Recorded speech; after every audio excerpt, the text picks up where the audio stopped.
पहला पाठ ईसायाह का ग्रंथ अध्याय 55 पद संख्या 10 से 11 तक। जिस तरह पानी और बर्फ आकाश से उतरकर भूमि सींचे बिना उसे उपजाऊ बनाए और हरियाली से ढके बिना वह नहीं लौटते, जिससे भूमि बीज बोने वाले को बीज और खाने वाले को अनाज दे सके, उसी तरह मेरी वाणी मेरे मुख से निकलकर व्यर्थ ही मेरे पास नहीं लौटती।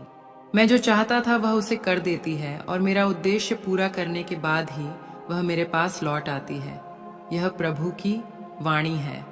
ईश्वर को धन्यवाद। सुसमाचार संत मत्ती अध्याय 6 पद संख्या 7 से 15 तक। प्रार्थना करते समय गैर यहूदियों की तरह रट नहीं लगाओ। वे समझते हैं कि लंबी लंबी प्रार्थनाएं करने से हमारी सुनवाई होती है। उनके समान नहीं बनो, क्योंकि तुम्हारे मांगने से पहले ही तुम्हारा पिता जानता है कि तुम्हें किन किन चीजों की जरूरत है।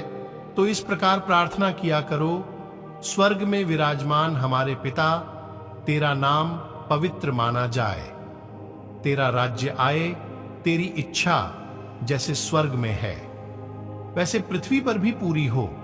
आज हमारा प्रतिदिन का आहार हमें दे। हमारे अपराध क्षमा कर जैसे हमने भी अपने अपराधियों को क्षमा किया है, और हमें परीक्षा में ना डाल, बल्कि बुराई से हमें बचा।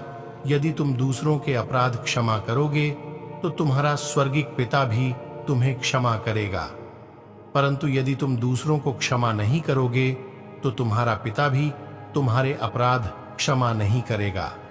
यह प्रभु का पवित्र सुसमाचार है। हे ख्रीस्त, तेरी स्तुति हो। मनन चिंतन।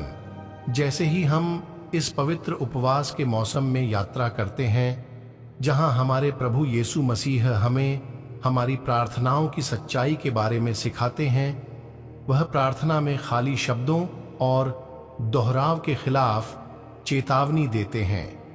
ईश्वर के साथ एक यथार्थ संबंध के महत्व पर जोर देते हैं। हमारे पिता को दिल से संवाद की इच्छा है, न कि केवल शब्दों का यांत्रिक उच्चारण।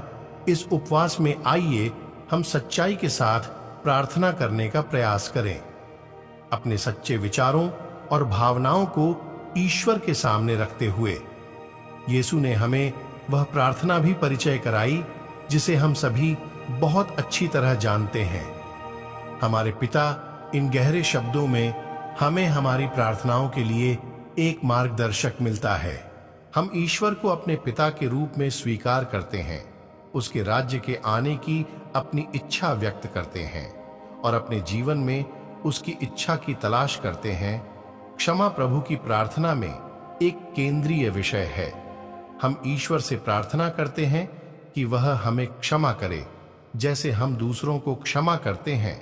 उपवास हमें एक अवसर प्रदान करता है जब हम अपने दिलों की जांच करें और उन लोगों को क्षमा करें जिन्होंने हमारा बुरा किया हो।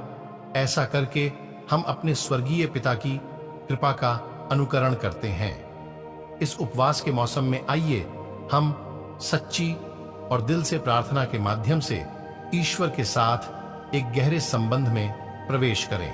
हमारे जीवन का परिवर्तन हो जब हम दूसरों को क्षमा करते हैं, ईश्वर की इच्छा की तलाश करते हैं और उसके राज्य के आने की उम्मीद करते हैं। इस उपवास की यात्रा में हम अपने प्रेमी पिता के करीब आएं और उसके दयालु हृदय से बहने वाली कृपा और दया का अनुभव करें। मेरे प्यारे विश्वासी भाई बहनों, आइए हम वचन पर मनन चिंतन करें। आप सभी विश्वासी भाई बहनों को परमेश्वर आशीष तथा शांति प्रदान करे। आमीन।